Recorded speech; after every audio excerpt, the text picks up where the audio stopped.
So do you know this is Candi Sewu? Yeah, we didn't know it before, but now we know. Oh, Yeah. We don't know anything about the history. oh, okay. So maybe we're not the right. Maybe we're not the right people. people. No, we're not gonna ask you about the history. We're just gonna ask you how do you think about it. Very, very beautiful. Beautiful. Yes. Very, very So, beautiful. maybe I wanna ask you first. What's your name? My name is Hanne. Hannah. Hanne. Hannah. Yeah. Oh, Hanne. and Soren. Soren. Hannah and Soren. Yes. Yes. Okay. So you guys are from Denmark. Yes. Denmark, yes. Okay. I hope you guys have a beautiful time in Jogja. Thank Yes. you. Okay. So first I'm gonna ask you, how do you know this place? Where do you know this place? You could tell the story about. Actually, we were here 30 years ago. 30 years ago. We were here, but it was raining and raining and raining. So we didn't go here, Oh. and we didn't go to Bulawayo either because it was raining. We were staying in Yogyakarta, and then we Oh. decided to go again to Indonesia, and then we said this time we go to Java first. Start in Jogja and see Bulawayo and see Prambanan. So that's why actually, but we saw it many years ago in magazines. Oh, thankful. Before internet. Before internet, yes. Oh. 30 years ago, so Yeah. before internet, yes. There was a little, when you were backpackers, Ah, yes, yes. there was a little book where it's standing and there was a picture. Yes. That is so cool how you Yeah. guys came back. Yes. And thankful it is a good day also. Yeah, Yes, exactly. exactly. And actually, when we left Denmark on Sunday, they promised rain every day. I said, Oh, no, not again. No, I think it's okay. You picked the Perfect. right season. Yes. This is Yes. dry season Yeah, yeah, actually yeah. in Indonesia. Perfect, So yeah. yeah, it is perfect season. Yeah. Oh, I want to ask about the Candi itself. So what do you think about Candi Sewu? And if you compare it to Candi Prambanan, do you guys have gone to Candi Prambanan? Nope, we started here and Oh, we you wanted started to here. walk back. So this is the first one we see. Oh, okay. But it looks so- very nice. Yeah, this is Candi Sewu. This is more of a Buddhist temple. Yeah. And if you're gonna go there, there's Prambanan Temple, which is more Hinduism. Okay. Hindu temple. So what do you think about this temple? I think it's very, very, very nice. Yeah. But I can see it's been a big town, like a big Yeah. town before. It must have been very beautiful many years ago. Yeah. So much has scattered around. Yeah. Exactly. Possibly because the 26th earthquake in Jogja, maybe. Yeah. Yeah. Yeah. Okay. So do you guys have gone to the studio, visual studio? Nope, we just got in here. This is the first time. Oh, okay. So maybe you can go to the studio also to check the facility. Yeah. Yeah, the access to here. Do you guys think it's easy to go here, or is there any? Yeah, we have take a Took the scooter. Scooter. Yeah. Yeah, Right here. Yes. Oh, We are That is old, so but we cool. still can. great. Oh, this is your first stop. Where do you came inside? Is there's any gate? Yes. At the main entrance. At the main Yeah, and then we entrance. walked out here first, and then we take. Oh, you The guys stops. walk. You did not No, no, use no. the. No. Oh. No, We have legs. We're young, Oh. young and strong. Old and strong. That is so cool. Maybe just last question before Yes, we of go. Maybe you're just seeing here. I know this is you've not been long in here, but I want to ask: what do you think should be developed more in here in Candi Sewu, or maybe in Candi Prambanan? What do you guys think? Is there's any more better development, or maybe the parking area or something like that you think can be developed I more? think it's very nice. Very nice. Yes. Some more benches under the trees to Maybe sit. some more benches, Yes, yeah. but, Yeah. Apart from that, it's a very beautiful area. Well kept. It looks very good. Yeah. Oh, The only thing I hope that some people can restore. mm. This would be very, very nice. Are you So allowed to it's build got it up bigger. again? Or is it forbidden to build it up again? Oh yeah, I think the people that are trying to conserve this, Yeah. maybe they are trying to build it up, so that is why some construction is working. exactly. But yeah, it is pretty hard to imagine Yeah, what yeah. is it Yeah. before Yeah. at the time. Mm. Maybe there are some conserving things going on in the future, maybe. Yeah. So we can see a better picture of Candi Sewu itself. Yeah. Okay, I think that is all for our. It's okay. Thank you. Are you from here? Yeah, we. Yeah, from here. Yes. Yeah. Thank you very much. Kalau apa ya, kayak di dalam di lingkup situs itu kan kalau mau dibangun kan harus ada izin ya. Kalau yang pembangunannya tetap di luar situs kayak di taman itu kayak tempat apa ya, tempat untuk duduk pengunjung lah, tapi di tamannya bukan di area situs itu. Terus kalau mengenai bangunannya ya, bangunan gantinya kalau saya sendiri lebih baik setiap tahun itu ada program apa pemugaran itu. Kalau tahun ini kan semenjak pandemi kan pemugarannya kan berhenti. Contohnya yang ini kan pandemi kemarin kan berhenti. Sama ada yang kayu kayu itu juga ya? Sementara ada Iya, mesin itu cuma ditata mas. Kayak gini kan dirapikan. Kalau dulu kan yang di mana? sebelah situ. Yang di Lumbung, Oh, kan. itu kan dikupas, cuma nggak dibangun, dikembalikan ke asalnya. Terus apa? Mungkin ada acara dari Iya, kemarin pas Waisak itu tanggal 4 kemarin. itu rutin atau gimana? Setiap tahun rutin. Kalau yang tahun ini kemarin dari Jawa Tengah DIY umatnya, cuma kan tidak cuma di sini aja. Yang tahun ini sama tahun kemarin itu di Candi Plosan Sejiwan. Kalau Borobudur itu kan pusatnya. Kalau yang sini Plosan Sejiwan. Terus kira-kira kalau menurut Bapak sebagai kalau misalnya dari sudut pandang pengunjung, apakah untuk aksesibilitas ke sini apakah sudah mudah atau bagaimana Pak? Kalau aksesnya sih mudah mas, cuma ya tergantung pengunjungnya. Soalnya kan titik utama kunjungan kan tetap di Candi Prambanan ya. Itu kalau yang apa itu wisatawan domestik, kalau jalan kaki itu nggak mau, malah yang maunya jalan kaki itu malah turis asing. Oh ya, tadi kita juga baru dapat turis asing Itu katanya malah suka jalan ya. Tapi kalau domestik, kalau nggak naik apa itu ke shuttle itu jarang sampai sini. Jadi ini kebanyakan turis-turisnya naik shuttle ya Pak? Iya, yang ini apa? Yang domestik. Dan kira-kira itu maksudnya naik shuttle itu emang udah kayak paketan atau kayak tiba-tiba ada shuttle gitu terus mereka bisa dipilih gitu apa mau lanjut ke candi? Oh kalau itu sih mas pribadi. Iya. Kalau ini sih kan udah lain instansi ya. Kalau saya ngobrol sama pengunjung itu kan dia kan intinya utamanya kan di Candi Prambanan. Begitu keluar ditawarin sama itu. Oh, setelah keluar dari Candi Prambanan baru ditawarin. Itu nanti kan muternya sampai sini. Yang Lumbung Bubrah itu. Iya. Tapi kira-kira itu nambah biaya lagi atau? Nambah. Kalau satu orangnya 20.000 katanya. 20.000 terus kalau misalkan satu keluarga itu paketan 250. Itu pun nanti kan ada jam sewa kayak jam berapa lama ada batasannya. Kayaknya setengah jam kalau satu keluarga kan 250. Kayaknya setengah jam. Cuma kalau yang sendiri kan 20.000 itu cuma sekali muter gitu udah. Sekali muter nggak apa stop atau? Ke sini Langsung. Iya sampai sini cuma nanti dibatasin berapa menit.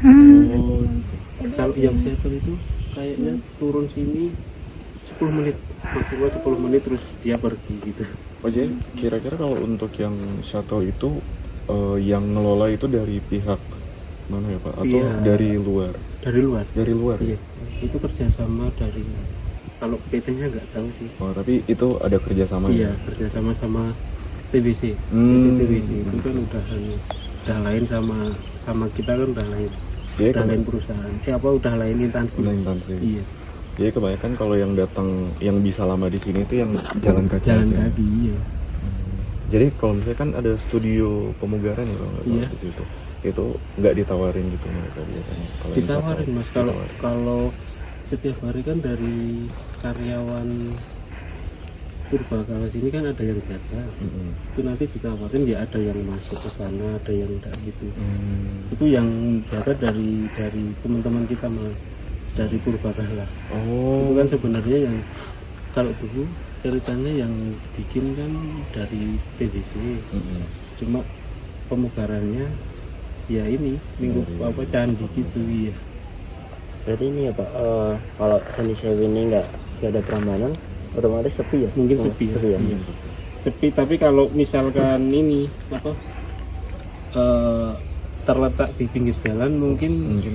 rame sih Oh, kayak iya. Candi Pelausan Pelausan. itu kan, walaupun dia candinya cuma satu berdiri sendiri, di situ kan rame soalnya kan pinggir jalan. Ya. Kalau sini kan ke Agak masuk. bawah ini Mas, kebanyakan banyak yang nggak tahu.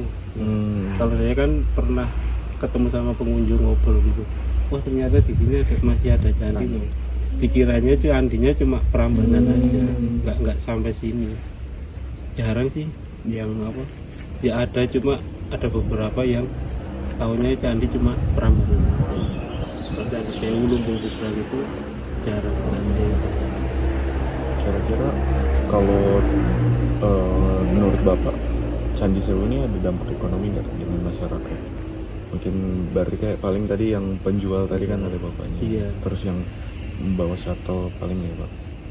Kalau untuk masyarakat sekitar sih saya kira enggak anu. Nggak terlalu. Iya, soalnya kan yang jualan, apalagi yang jualan di depan di pasar itu kan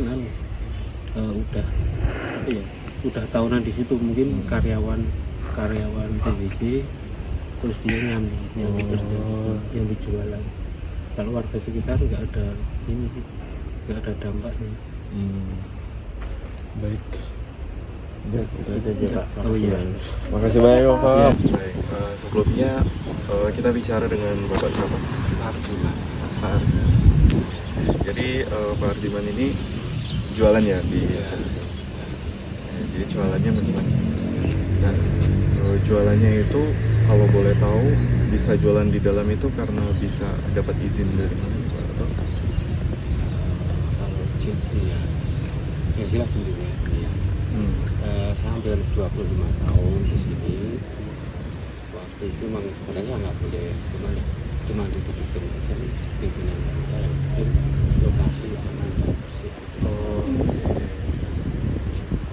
Terus kira-kira Pak, kalau bapaknya ini sendiri orang dari sini atau asli sini? Itu kampung sebelah ya. Oh, kampung sebelah situ. Jadi kira-kira Pak, kalau selama Bapak jualan di dalam Candi Sewu ini, maksudnya berdampak bagaimana Pak? Apakah secara ekonomi gitu? Ya karena kita nggak punya kerja tetap ya. Yang jelas kita ada hasil kita beli barang-barang. Jadi tetap ada penghasilan gitu ya Pak. Kira-kira tiap kali ke shuttle busnya datang itu ada yang beli apa?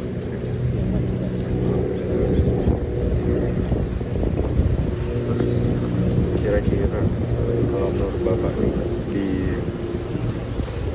di Candi Sewu ini mungkin menurut Bapak dari pemikiran Bapak apa ada yang perlu ditambahkan nggak biar wisatawannya makin lama gitu di Candi Sewu? Kan biasa kan wisatawan cuma datang foto terus udah kan, maksudnya kan kalau misalnya di sini ditambahin apa gitu wisatawannya jadi makin lama, biar bisa lebih membantu lagi kan Pak kalau untuk dagangan apa mungkin gitu. Kalau saya itu kan waktu ya. Waktu. Untuk pengunjung sendiri kan mungkin waktu. Biasanya itu mereka dikasih waktu ya dari Waktu tapi kalau yang jalan kaki dari kalau salah satu itu tergantung terserah mereka.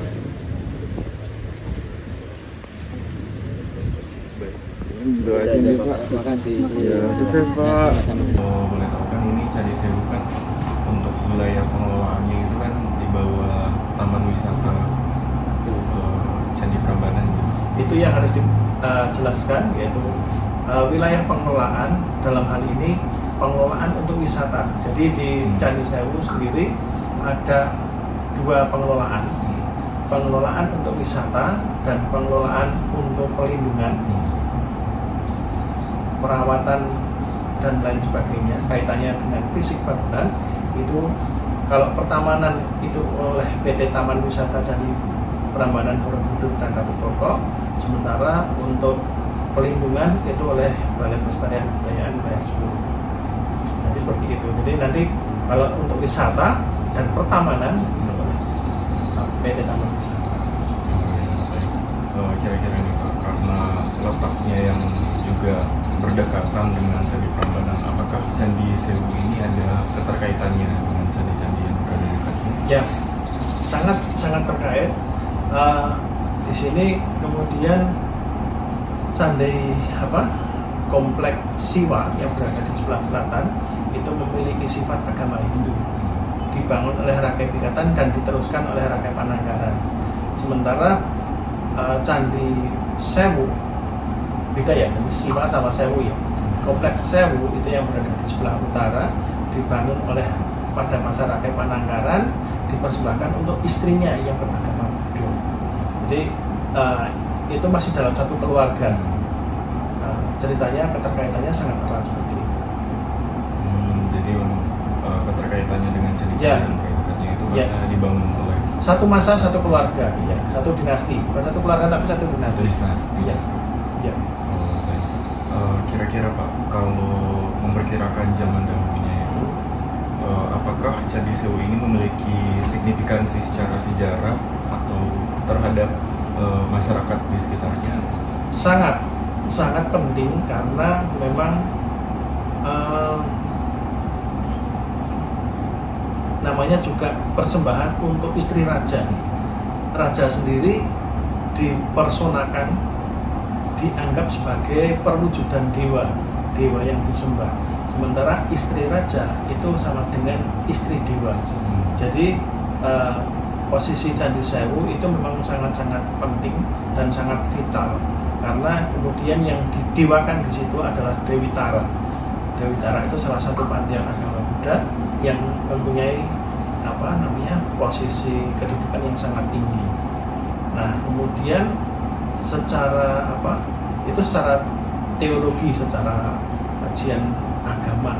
Nah, sementara kemudian secara posisi kedudukan kerajaan adalah bangunan yang dipersembahkan untuk permaisuri. Jadi memang posisinya, kedudukannya memang sangat tinggi. Nah, kira-kira Pak, kalau itu kan dari sisi teologis dan juga sisi pemerintahan sebelumnya. Nah, apakah kalau melihat dari sisi pandang sosioekonomi, apakah ada keterkaitannya Candi Sewu dengan keadaan masyarakat sekitar atau mungkin seperti itu?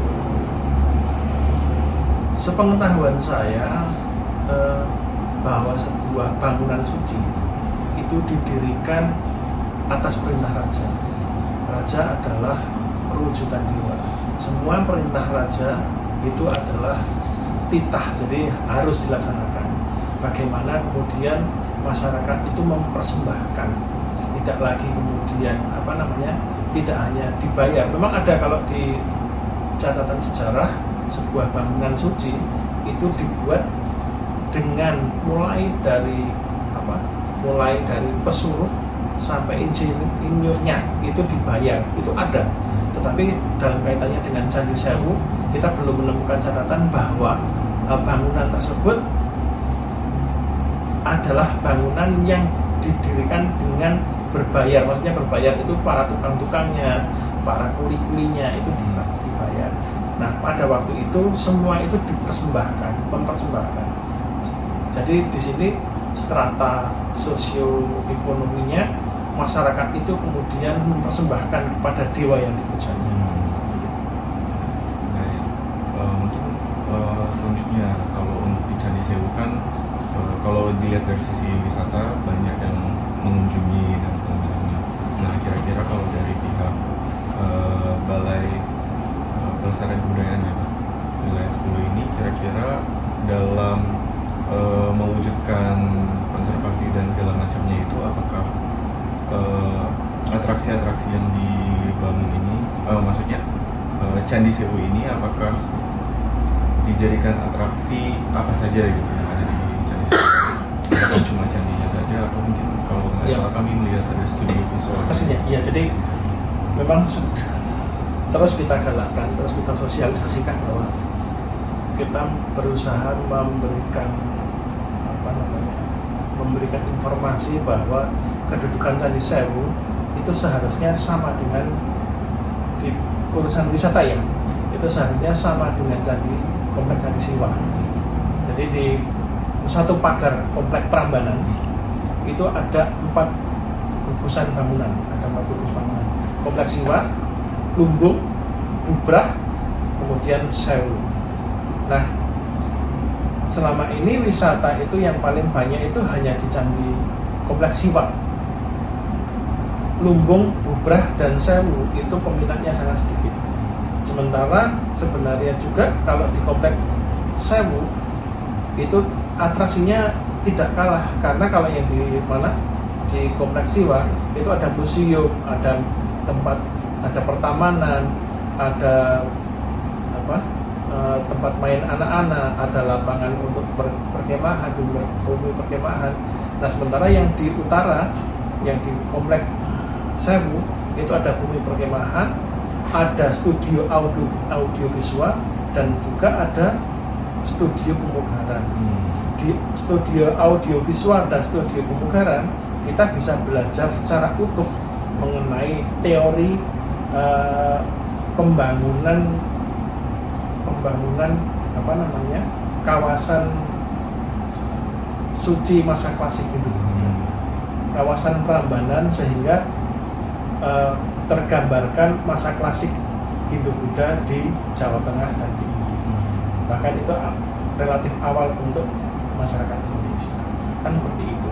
Makanya atraksi-atraksi yang disampaikan yang kita coba sosialisasikan bahwa Candi Sewu itu juga punya potensi yang tinggi juga, itu terus kita gali seperti itu. Jadi sebenarnya kalau dari sisi atraksi sebenarnya sudah cukup mumpuni. Sudah cukup mumpuni, tinggal nanti bagaimana kita mencoba untuk mengajak lebih banyak orang. Kan selama ini orang datang di Candi Sewu dia hanya foto 10 menit atau 5 menit, kemudian sudah keluar lagi, tidak ada aktivitas lagi, dia tidak melakukan kajian dan padahal sebenarnya secara kalau memangnya kita mau kaji secara ilmiah, kedudukannya itu sama saja. Iya. Tadi kami juga habis dari Candi Sewu dan kami juga melihat bagaimana keadaan wisatawan yang datang, dan juga kebanyakan wisatawan datangnya pakai shuttle gitu.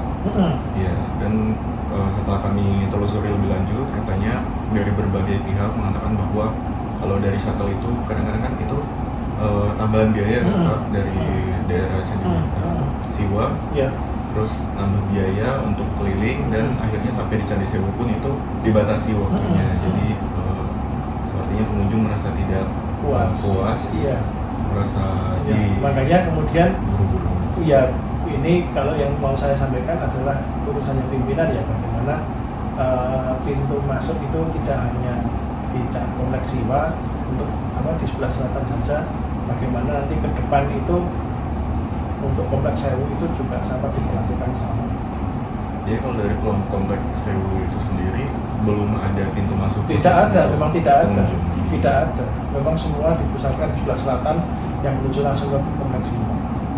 Jadi kalau misalnya pengunjung misalnya mau datang cuma untuk melihat Candi Siwa masih belum ada kemungkinan tersebut. Maksudnya Candi Sewu. Ya bisa, tetapi harus lewat dari selatan, lewat Kompleks Siwa. Kompleks Siwa, kemudian kecuali tamu dinas ya sama tamu VVIP, kemudian bisa lewat pintu utara. Tadi adik masuk bayar juga. Kami masuk dari pintu utara. Izin boleh. Iya, sudah izin.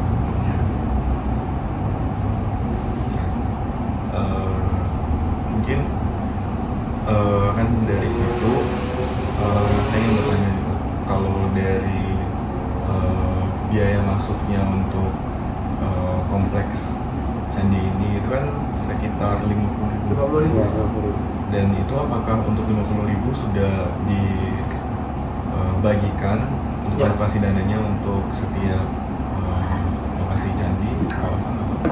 Ya, jadi 50.000 itu masuk kawasan wisata Candi Prambanan itu memang untuk semua lokasi yang ada di situ, kecuali kalau tidak salah masuk ke museum. Masuk ke museum kemudian naik shuttle itu nanti ada tiket tersendiri. Tapi kalau yang di Candi Sewu itu ada studio audio visual dan studio pemugaran itu free, Mas. Jadi 50.000 di sini silakan mau berkunjung ke empat situs seharian penuh itu tidak ada masalah. Dibolehkan.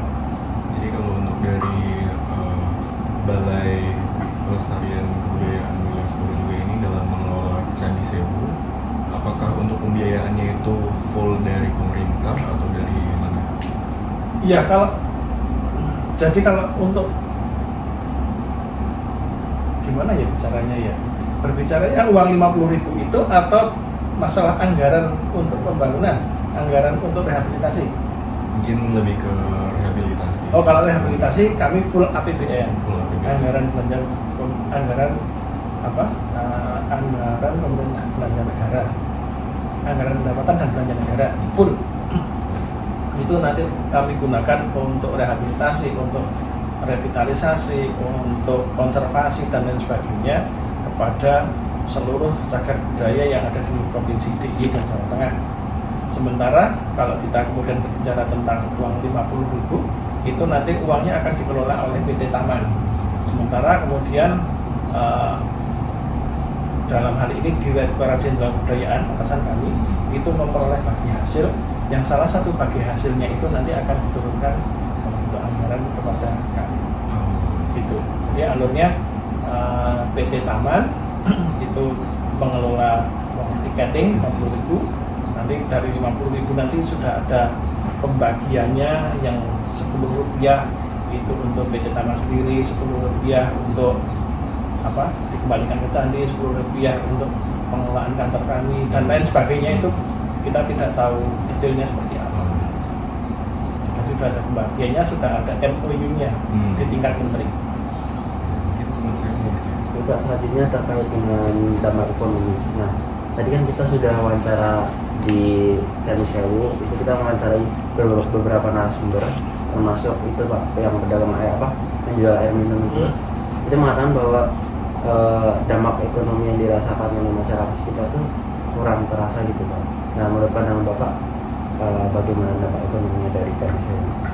Kalau dikatakan manfaat ekonomi terhadap masyarakat sekitar kurang, sebenarnya usaha kami dan usaha PT Taman itu tidak kurang-kurang, karena sebagian besar pedagang yang berada di dalam pagar itu adalah orang lingkungan sekitar.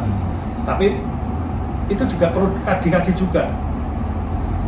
Kalau masa dahulu awal iya, tapi di masa sekarang kan mungkin bisa jadi beda. Satu contoh kasus yang jelas sudah pernah terjadi itu di Malioboro.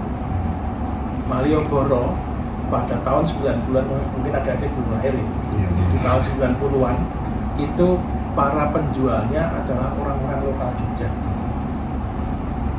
Tahun 2005-an atau 2010-an lah ke sini, sebelum kemarin dibersihkan semua di teras itu hampir 100% pedagangnya adalah orang Padang.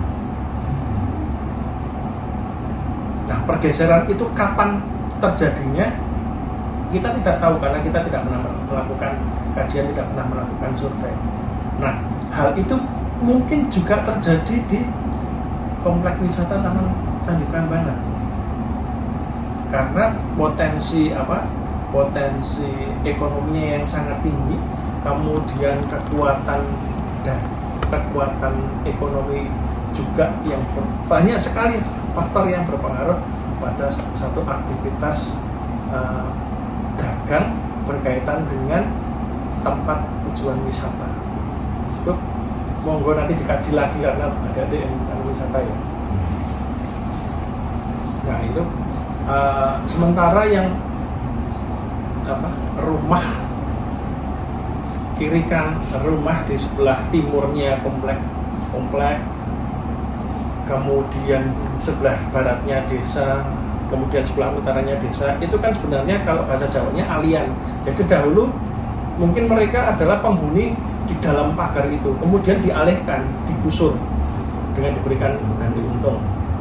Nah, ada juga yang kemudian bisa berjualan, kemudian membuka penginapan atau apapun.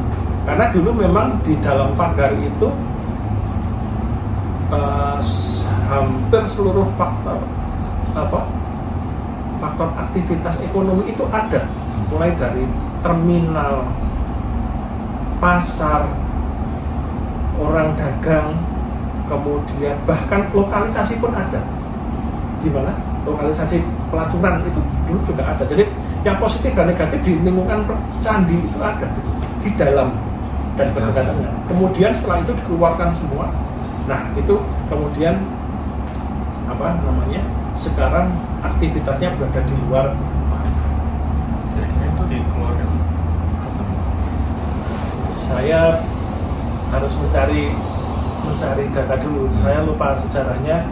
Kalau nggak salah sekitaran tahun 89-90 harus pagar, pemasangan pagar. Waktu itu banyak yang protes nggak Pak? Banyak lah tetap. Tapi kan faktor Soeharto itu kan sangat-sangat. Iya Pak. Karena PT Taman itu kan kemudian di bawah kendali langsung. Iya. 5 Maret ini Pak bisa Ya hilang lah, iya. Dulu Ya. ada juga yang di mana? Di Ratu Boko Ya. tahun 2007. Tahun 97 saya ekskavasi di sana, itu masih ada dua rumah di dalam komplek Ratu Boko. Sekarang rumahnya udah hilang. Jadi waktu itu memang dia bertahan untuk tidak keluar, tapi kemudian hilangnya seperti apa? Mungkin orangnya sudah tua.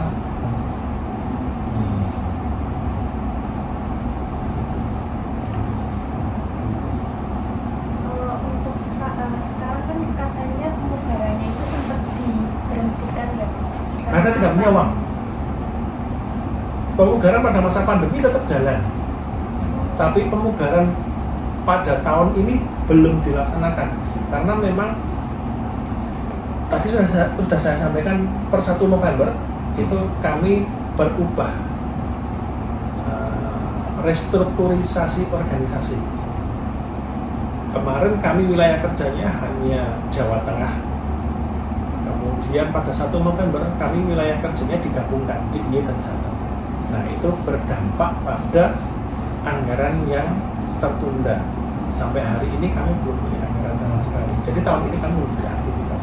Tapi pada masa pandemi kami tetap melaksanakan kegiatan. Kalau untuk rencana kedepannya untuk pemugaran itu gimana? Hampir semua percandian itu masih ada. Candi Sewu itu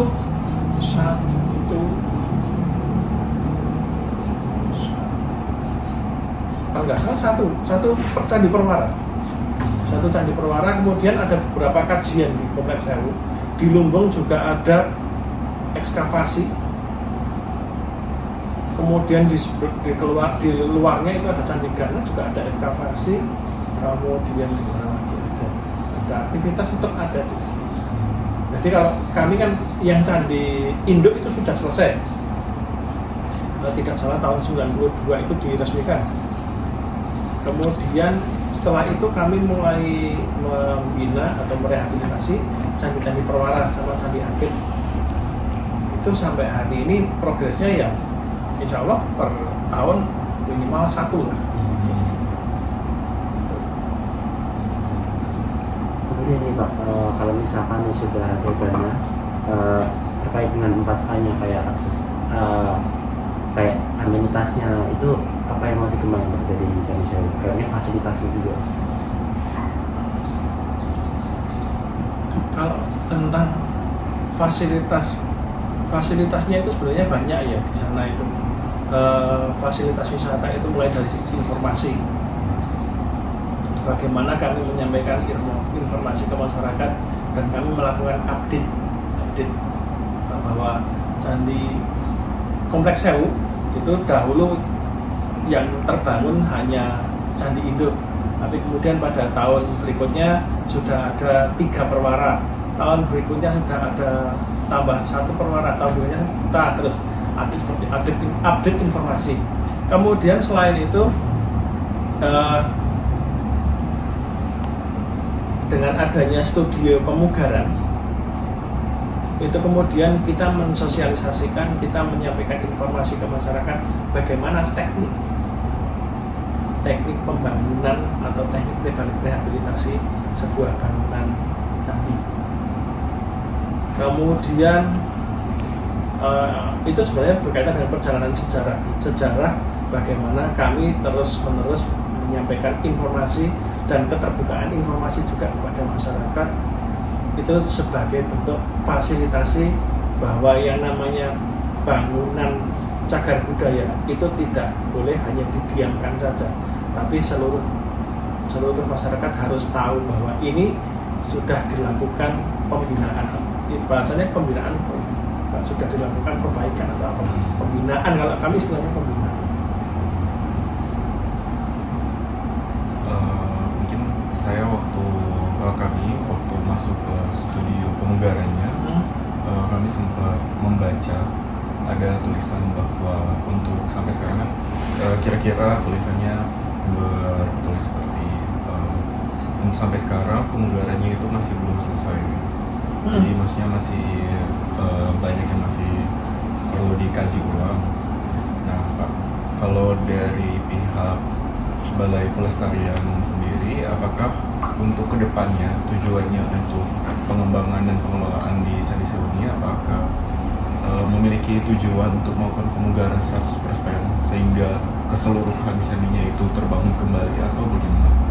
Iya, jadi contoh kasus tahun kemarin, pengecualian di tahun 2022 kami tidak melakukan pemugaran di Candi Sewu, tapi kami melakukan pemugaran di Candi Lausan. Kenapa?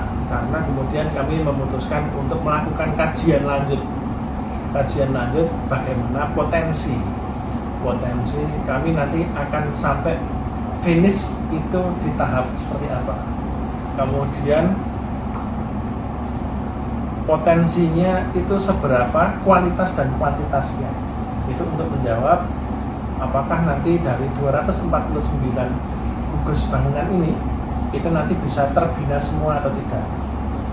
Kayaknya tidak, karena secara historis dan ada catatannya bahwa sekian persen komponen bangunan candi, entah itu Candi Sewu, entah itu Candi Prambanan, entah itu Candi Siwa atau candi yang lainnya, itu pada masa dahulu, pada masa kolonial itu terangkut atau terpakai, sudah dipakai untuk berbagai keperluan.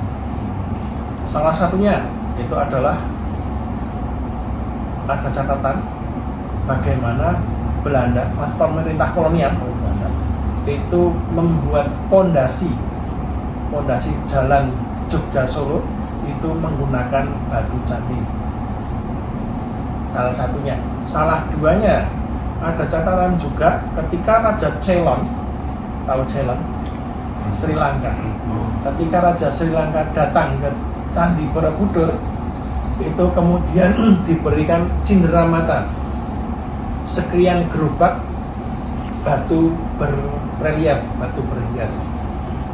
Jadi di sini kan bisa kita bayangkan, salah tikanya ada berapa jembatan atau ada berapa rumah di lingkungan kita ini yang pada masa dahulunya itu didirikan baik pondasinya ataupun dindingnya itu menggunakan batu candi, dan itu sudah tidak bisa kita rekod lagi karena sudah tenggelam dan tidak tampak lagi di permukaan.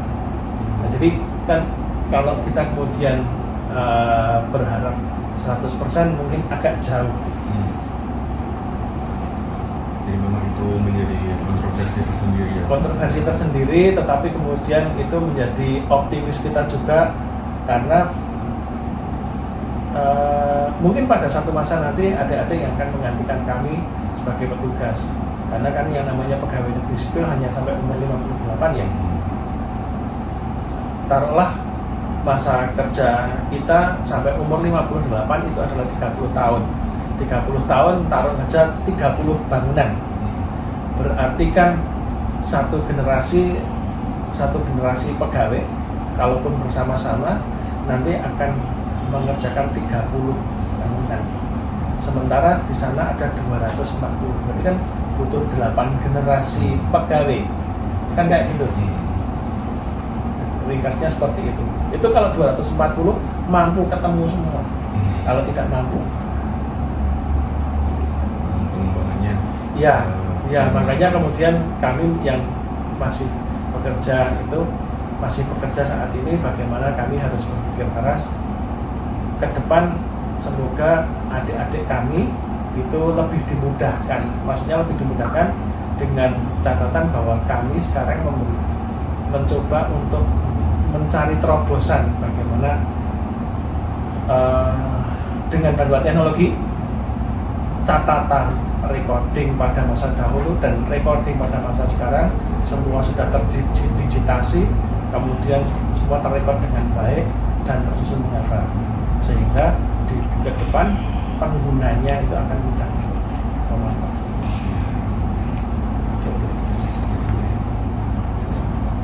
Mungkin sebagai pertanyaan penutup saja untuk sesi wawancara kali ini, mungkin ini lebih ke pendapat pribadi dari Bapak sendiri.